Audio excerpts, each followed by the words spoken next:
Yo, what is up, everybody? So let's go back again. Another chapter from the story titled The Brook, written by JT. Remember to use the links in the description below. Show love to the author. Like, comment, and subscribe. Chapter 6. About an hour or so later, I'd almost given up finding the brook. I was certain I'd taken a wrong turn somewhere. I should have found it by then. I was about to consider doubling back when I heard it. A gentle music, like from a violin. My eyes widened. Professor's house? It had to be. I broke into a full sprint and raced for the music source. A grin spread across my face as I ran. I was going back home. I was going to get my nice, dry, warm bed. I just knew it. When I was certain I was maybe 15 feet from the source, I heard running water. A brook! Now I knew for certain I was saved. I slid to a halt in front of a large wall of brush. The music came just from the other side of it. This is it. I grinned wider than ever and pushed through the other side, expecting to see a running brook and a house on the other side.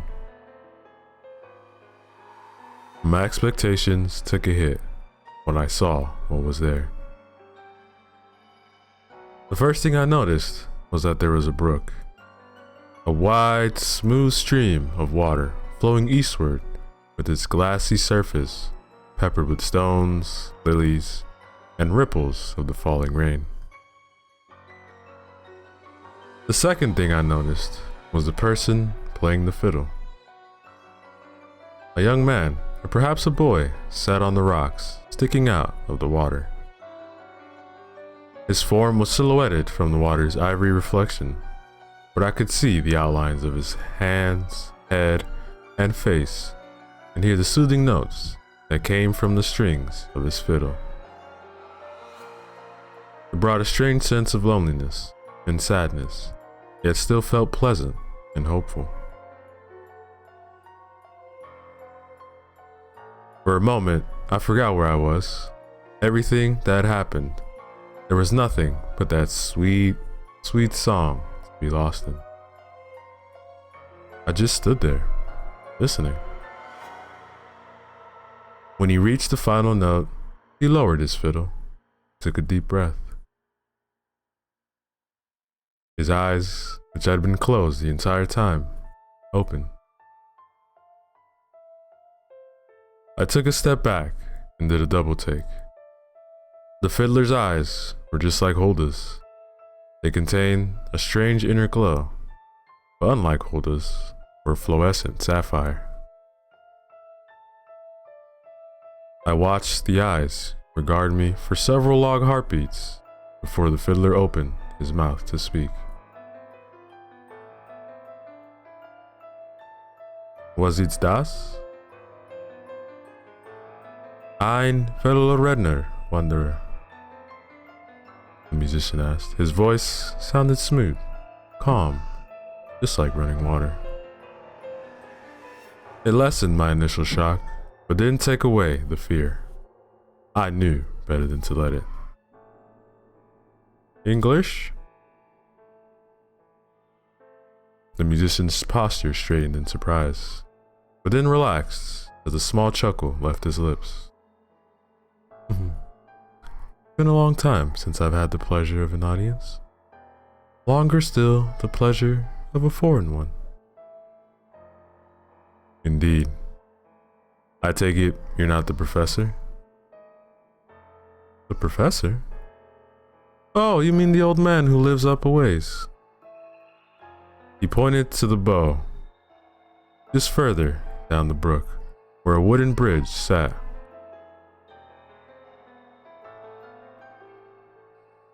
Beyond it, I saw the faint outline of a small house.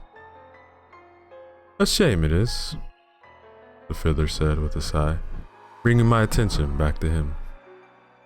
"The old man crosses that bridge every day, looking for signs of the past, searching the mines, the trees, the very shores of the river for remnants of better times, the old times.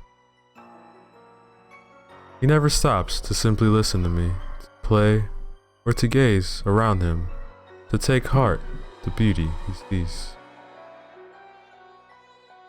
A native, yet a foreigner to his own land."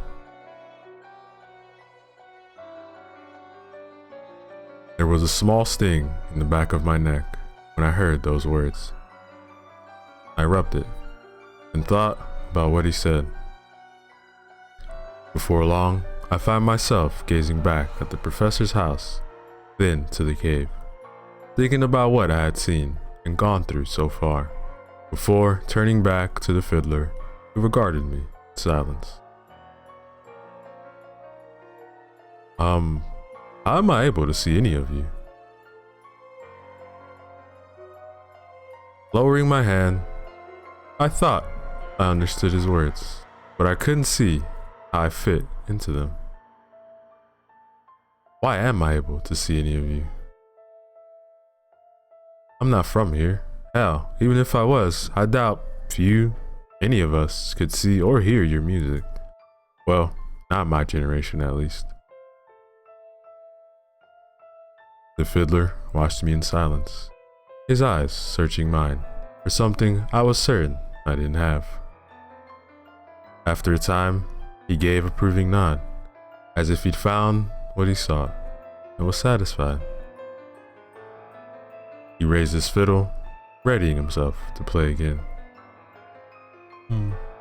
"I believe you already know the answer to that," he said, and closing his eyes, began to play a smooth, hopeful rhythm.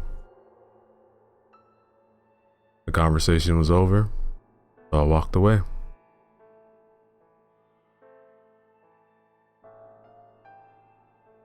The professor was no doubt surprised to see a young man such as myself knocking at his door so late. No one ever came out this far on their own, especially a foreigner who looked like he'd been through hell, yet spoke and acted like he'd seen heaven. He called the authorities, gave me a blanket, and had me sit in the corner as he waited for the cops to show up. He asked me what happened, and I told him about the accident, collapsed bridge, the walk through the mine. But I left out Hulda, the fiddler, and the strange creature that had chased me.